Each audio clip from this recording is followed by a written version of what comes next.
Hello everyone. Today marketing software is back to introduce to you a support software on the YouTube platform that helps us with one use, seeding videos, increasing likes, increasing views, increase comments and increase subscribers. The software we use here is MKT Tube software. When we click on the seeding section, we will see that it consists of 3 parts. Firstly, it will help us seed any video assigned to us. The second is seeding by channel. We will enter the channel link we want to be interested in and it will automatically seed according to the number here. Third is seeding by keyword. Here, there will be a group of functions, including liking the video or commenting on the content we want to be able to subscribe to the channel we need. Here is the amount of time we want to watch the video of our choice. First, I will guide you through seeding a video that I specify. Here, I will use any video so I can use the video seeding feature. Select a video, copy the video link and paste it into the software. Select this active account number. Okay, then I will save it. Then I return to the account management section.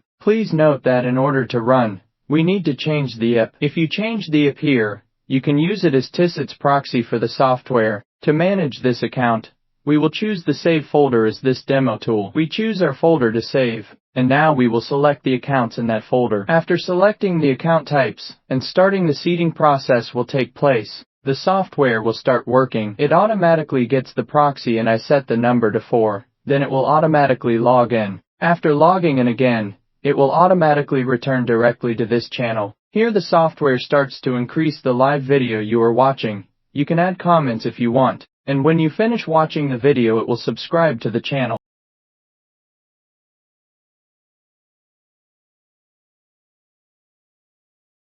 Next, we can seed by channel. We can choose any channel and copy the channel link, then paste into this software to set the number of videos you want to preview for seeding at the same time. Here's an example. This is what I want to run. Here are 3 videos and then we save it, and we will also let it run as if we were seeding a video.